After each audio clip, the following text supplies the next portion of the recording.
Capítulo 15. No dia seguinte, 17 de abril, a primeira palavra do marujo foi para Gédéon Spilett. Muito bem, amigo, perguntou, o que faremos hoje? O que Cyrus determinar, respondeu o repórter.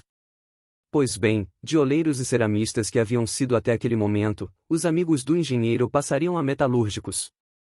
Na tarde da véspera, a expedição se havia estendido até a ponta do Cabo da Mandíbula, distante cerca de 12 quilômetros das Chaminés. Naquele ponto terminava a longa série de dunas, com o solo ganhando aspecto vulcânico. Não eram mais altas escarpas, como no Planalto do Mirante, e sim uma bizarra e caprichosa moldura que cercava aquele estreito golfo compreendido entre dois cabos formados pelas lavas expelidas do vulcão. Ao chegarem àquela ponta, os colonos fizeram meia volta e, apesar de estarem de volta às Chaminés ao anoitecer, não dormiram antes de resolver definitivamente se deixariam ou não a ilha Lincoln. Os 2.000 quilômetros que separavam a ilha do arquipélago das Pomotou eram uma distância respeitável. Um bote não seria suficiente para a travessia, ainda mais com a chegada do inverno. Tal era a opinião categórica de Pencroff. Ora, construir um bote, mesmo dispondo das ferramentas necessárias, era tarefa árdua e, como os colonos não as possuíam, a primeiríssima medida era fabricar martelos, machados, enxós, serrotes, brocas, plainas etc., o que demandaria certo tempo. Decidiram então passar o inverno na ilha Lincoln e procurar uma moradia mais confortável do que as Chaminés para nela se abrigarem durante a estação fria. Antes de tudo era necessário extrair o minério de ferro, de que o engenheiro observara algumas jazidas na parte noroeste da ilha, e transformá-lo em ferro ou aço. Em geral o solo não contém metais em estado de pureza, estes sendo, quase sempre, encontrados misturados a oxigênio ou enxofre.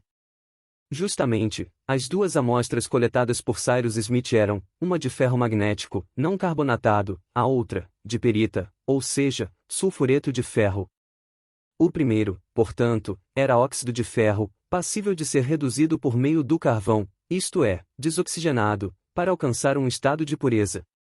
Essa redução é feita submetendo-se o minério, em presença do carvão, a altas temperaturas, seja pelo método mais rápido e fácil, o catalão, que tem a vantagem de transformar o minério mediante uma única operação, seja pelo método dos altos fornos, que primeiro transforma o minério em ferro fundido para depois, eliminando os 3 ou 4% de carvão nele contidos, transformá-lo em ferro puro. Ora, do que necessitava Cyrus Smith? De ferro puro, não de ferro fundido, o que o levou a adotar o método de redução mais rápido. A propósito, o minério que ele extraíra era por natureza bastante puro e rico, de um tipo que, encontrado em formações indistintas, numa tonalidade cinza escuro, gera um pó negro, cristaliza em octaedros regulares, fornece os ímãs naturais, e na Europa, é usado para fabricar ligas de alta qualidade, no que Suécia e Noruega não têm rivais. Não longe daquela jazida, ficavam as minas de carvão de pedra já exploradas pelos colonos, o que facilitaria imensamente o tratamento do minério, dada a proximidade das fontes de matéria-prima. Aliás, um fato similar está por trás da riqueza das extrações no Reino Unido, onde a rulha, usada para fabricar o metal, é extraída conjuntamente do mesmo solo. Pelo que vejo, Sr. Cyrus, acercou-se Pencroff, vamos extrair o tal minério de ferro? Sim, amigo, respondeu o engenheiro, e nesse intuito, creio que julgará isso uma boa notícia. Comecemos por empreender uma caça às focas, no Recife. Uma caça às focas! Exclamou o marujo, voltando-se para Gédéon Spilett. Então precisamos de foca para fabricar ferro? Se o Cyrus falou. Respondeu o repórter. Mas o engenheiro já deixará as Chaminés, e Pencroff teve de preparar-se para aquela caçada sem mais explicações. Cyrus Smith, Harbert, Gédéon Spilett, Nab e o marujo logo estavam reunidos na praia, num ponto em que, na vazante, o canal criava uma espécie de passagem aval. A maré se encontrava no ponto mais baixo do refluxo, e os caçadores efetuaram a travessia com a água abaixo dos joelhos. Era a primeira vez que Cyrus Smith botava os pés no Recife. Para seus companheiros, era a segunda vez, já que fora ali que eles haviam sido arremessados no começo de tudo. Ao chegarem, foram recepcionados por centenas de pinguins, que os observavam candidamente. Armados com porretes, os colonos poderiam matá-los com facilidade, mas nem lhes passou pela cabeça entregar-se a tal massacre duas vezes inútil, pois era igualmente importante não assustar os anfíbios, deitados na areia a poucas centenas de metros. Eles respeitaram assim alguns pinguins bastante inocentes, cujas asas, reduzidas ao estado de tocos, achatavam-se em forma de nadadeiras, guarnecidas de plumas de aspecto escamoso. Os colonos então avançaram prudentemente na direção do extremo norte, caminhando por um solo crivado de pequenas poças, as quais formavam ninhos de aves aquáticas. Na direção da ponta do Recife, surgiram grandes pontos negros nadando à tona d'água, lembrando cabeças de escolhos em movimento. Eram os anfíbios que eles deviam capturar. Para isso, tinham de esperar que eles se instalassem em terra firme, pois, com sua bacia estreita, seu pelo rente cerrado e sua silhueta fusiforme, esses animais, excelentes nadadores, são difíceis de ser capturados no mar, ao passo que, no solo, suas patas curtas e espalmadas não lhes permitem senão um rastejar desengonçado. Pencroff conhecia os hábitos desses anfíbios e aconselhou aos amigos esperar que eles deitassem na areia para tomar sol, o que não demoraria a mergulhá-los num sono profundo. Agiriam então de maneira a lhes impedir a retirada, golpeando-os nos focinhos. Os caçadores dissimularam-se atrás das rochas do litoral e aguardaram silenciosamente.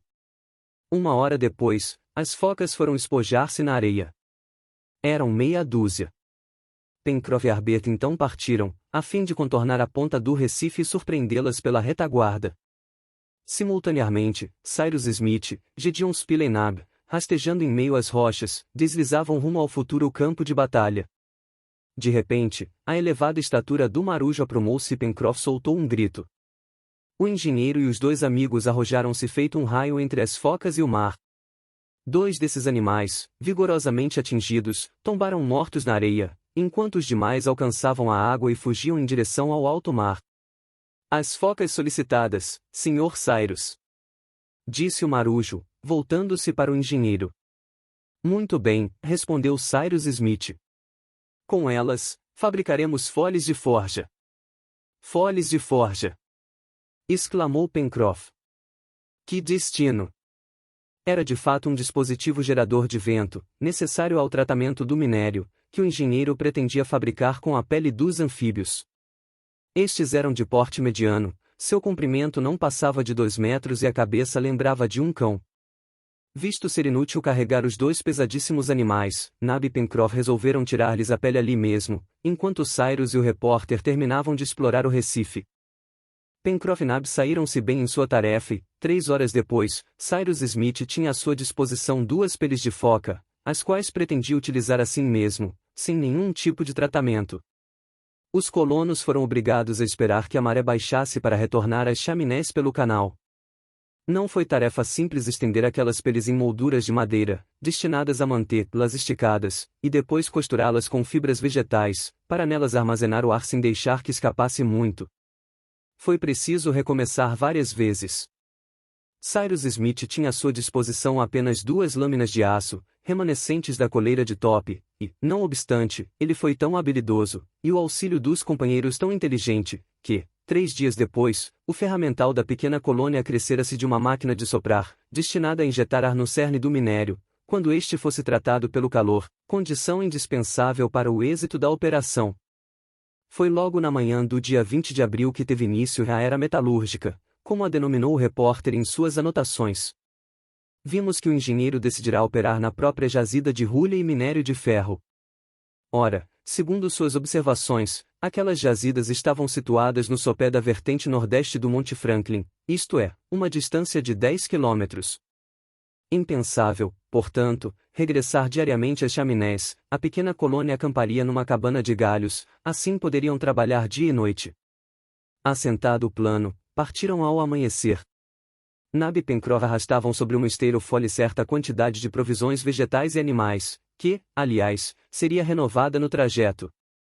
Seguiram pelo bosque do Jacamar, atravessando obliquamente na direção sudeste-noroeste, mata fechada.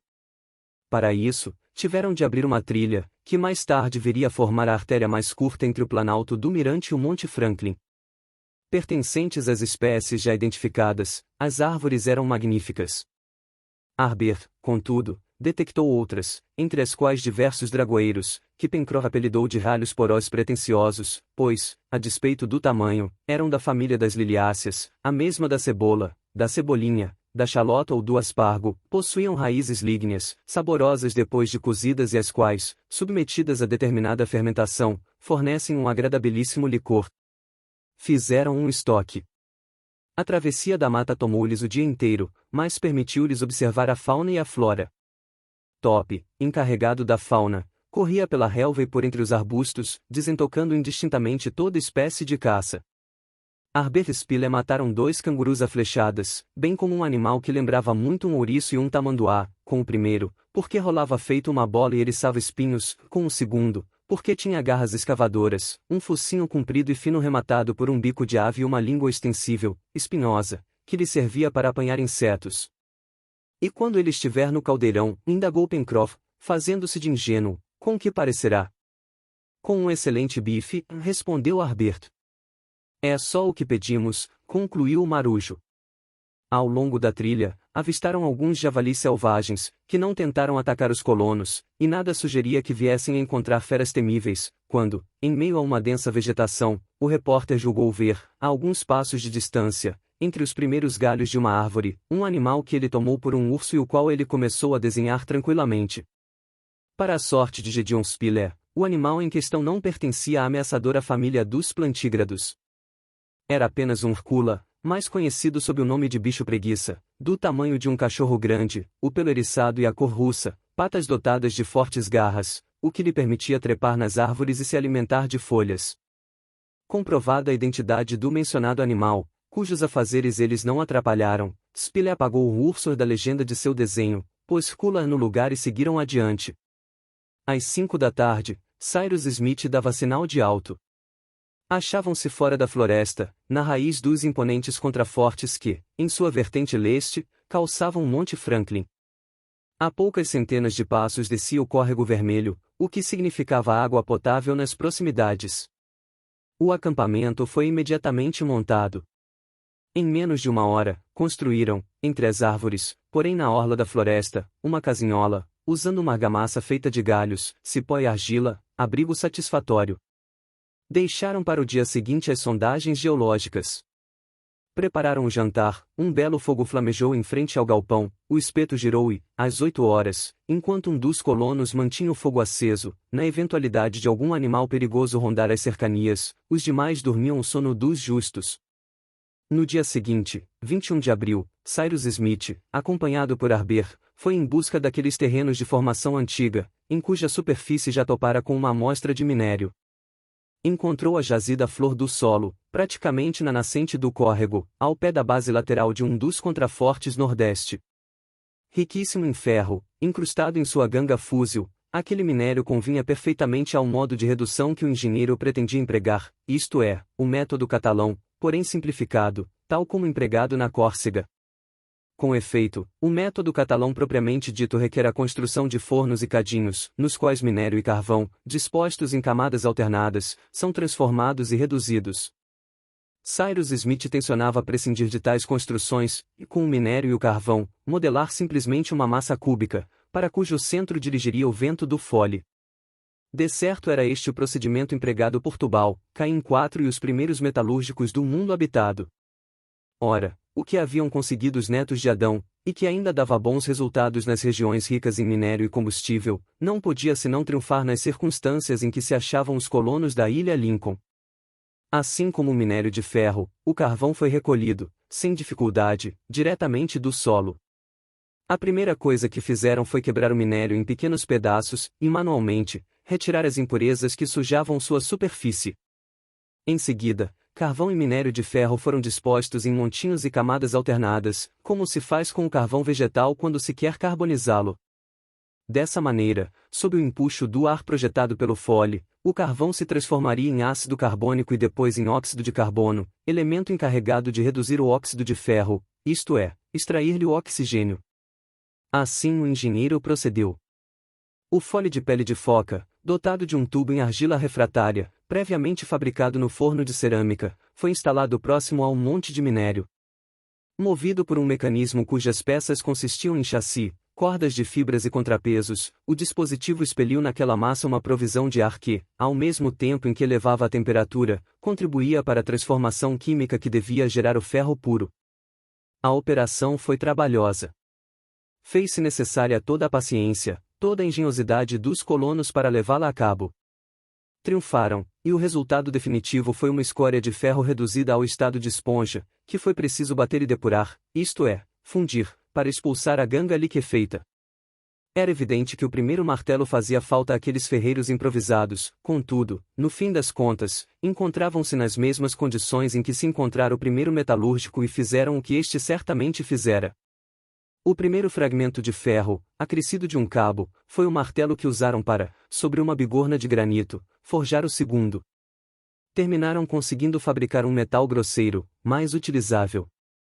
Finalmente, após muitos esforços e fadigas, no dia 25 de abril, diversas barras de ferro achavam-se forjadas, as quais iam se transformando em ferramentas, pinças, alicates, picaretas, pás etc., que Pencroff e Nab declaravam ser autênticas joias. Contudo, não era no estado de ferro puro que aquele metal podia prestar grandes serviços, e sim, principalmente, transformado em aço.